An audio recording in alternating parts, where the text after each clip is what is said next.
எங்களுக்குள்ளே வாசம் செய்யும் ஆவியானவரே, இந்நாளில் சித்தம் போல் நடத்தி செல்லுமையா. எங்களுக்குள்ளே வாசம் செய்யும் ஆவியானவரே, இந்நாளில் சித்தம் போல் நடத்தி செல்லுமையா. ஆவியானவரே, ஆவியானவரே, பரிசுத்த ஆவியானவரே, ஆவியானவரே, ஆவியானவரே, பரிசுத்த ஆவியானவரே.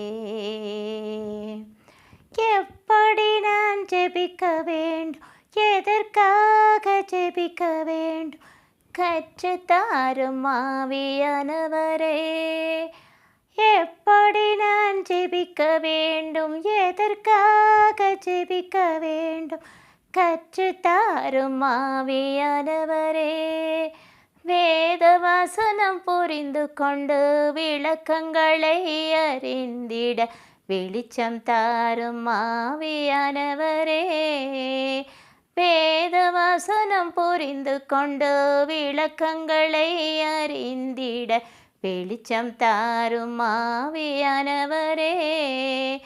ஆவியானவரே, ஆவியானவரே, பரிசுத்த ஆவியானவரே. My people will live in peaceful dwelling places in secure homes. My people will live in peaceful dwelling places in secure homes. Good afternoon. How are you? Welcome to my YouTube channel Rise and Shine Nirmala. ஓகேங்களா? இப்போது இன்னைக்கு இந்த வீடியோவில் நான் Holy Bible, the Old Testament, the book of Isaiah chapter 32, அதில் versus 15 to 20 வரைக்கும், versus 15 to 20, இதில் என்ன சொல்லப்படுதுன்னு பார்ப்போம். அருமையான ஒரு பகுதி. கடவுள் வாக்குறுதி கொடுக்கும் பகுதி. அப்படின்னா தூய ஆவியானவரை மறுபடியும் அனுப்புவேன், உங்கள் வாழ்க்கையை பிரகாசிக்க வைக்குவேன் அப்படின்னு சொல்கிற ஒரு பகுதி.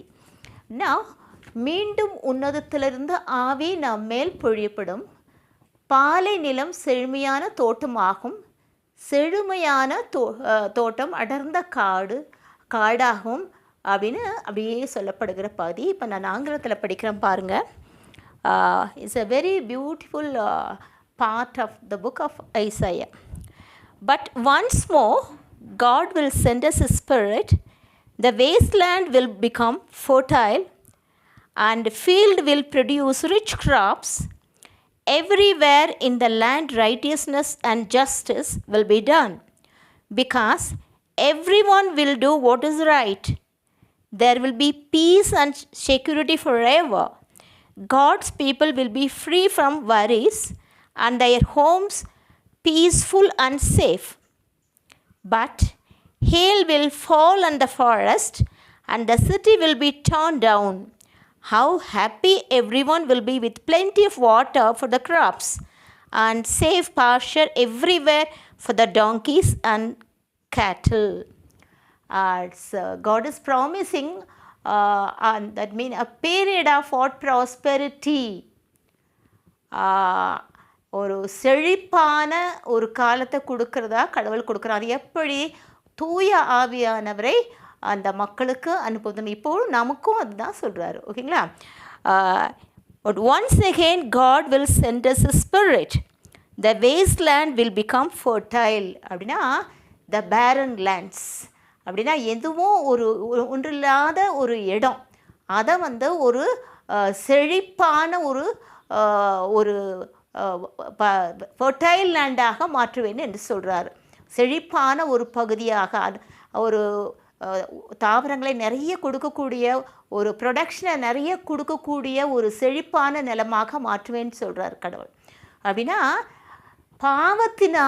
பாவத்தினால கடவுளை விட்டு பிரிந்த ஒரு நிலையில் வாழும் மக்களுக்கு அந்த வறண்ட வாழ்வு, அப்படின்னா கடவுள் இல்லாத வாழ்வு ஒரு வறண்டல வாழ்வாகும். அப்படின்னா அந்த ஆன்மீகத்தில் கடவுளே இல்லை, ஒரு வறண்ட பகுதி, குழப்பமான ஒரு நேரம், ஒரு கவலையும் கண்ணீரும் துக்கமும் நிறைந்த காலம். அப்படிப்பட்ட ஒரு நிலையில தான் கடவுள் மறுபடியும் தூய ஆவியான அனுப்புவேன், உங்கள் வாழ்வில் கவலையும் இருக்காது, துக்கமும் இருக்காது, சந்தோஷமும் அமைதியும் நிறைந்திருக்குள்ள காலமாக இருக்கும்னு சொல்கிறாரு. The wasteland will become fertile. அப்படின்னா வறண்ட நிலம், ஒரு பாலை நிலமாக இருக்கக்கூடிய நம்முடைய கடவுள் இல்லாத வாழ்க்கை ஒரு பாலைவன வாழ்க்கை. அப்படிப்பட்ட வாழ்க்கையில் தூய ஆவியானவரை அனுப்புவேன்னு சொல்கிறாரு. The field will produce rich crop. அப்படின்னா நம்ம வாழ்க்கையில் கடவுள் என்ட்ராகும்போது என்ன ஆகும்னா, நாம் கனி கொடுக்கிற வாழ்க்கையாக ஒரு மனிதர்களாக மாறுவோம், கனி கொடுக்க மனிதர்களாக மாறுவோம். தூய ஆவியானவரின் அன்பு, மகிழ்ச்சி, அமைதி, பொறுமை இதெல்லாம் உள்ள மக்களாக மாறுவோன்னு சொல்கிறது தான் இதை சொல்கிறாரு.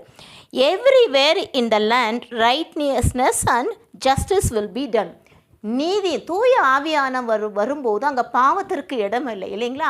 அந்த இடத்துல என்ன இருக்கும்? நீதி இருக்கும், உண்மை இருக்கும், அந்த ரைட்டியஸ்னஸ், இதை நேர்மை இருக்கும், இதெல்லாம் இருக்கும். அதுதான் நம்ம வாழ்க்கையில் கடவுள் இருக்கிறாருன்றத பிரதிபலிக்கக்கூடிய உண்மை.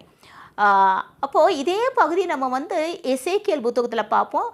அதிகாரம் 36 36 அதில் 26 27 வசனங்களை சொல்லுவார் கடவுள். எப்படின்னா அதே சமயத்தில் தான், அதே மாதிரி தான் இந்த மக்களும் எல்லாம் எங்கே இருக்காங்க?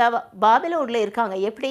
அடிமைத்தனத்தில் இருக்கிறாங்க. அவங்க வாழ்க்கை எப்படி இருக்கும்? வறண்டு போன வாழ்க்கை, கடவுள் பிரிந்த வாழ்க்கை, புலம்பை கொண்டிருக்கும் வாழ்க்கை. அப்போது எசேக்கியேல் சொல்கிறாரு, I'll give you a new heart to you, I will put my spirit in you அப்படிங்கிறாரு. அப்படி உங்களுக்கு கடவுள் எசேக்கியேல் இறைவாக்கினர் வழியாக உங்கள்கிட்ட பேசுகிறாரு.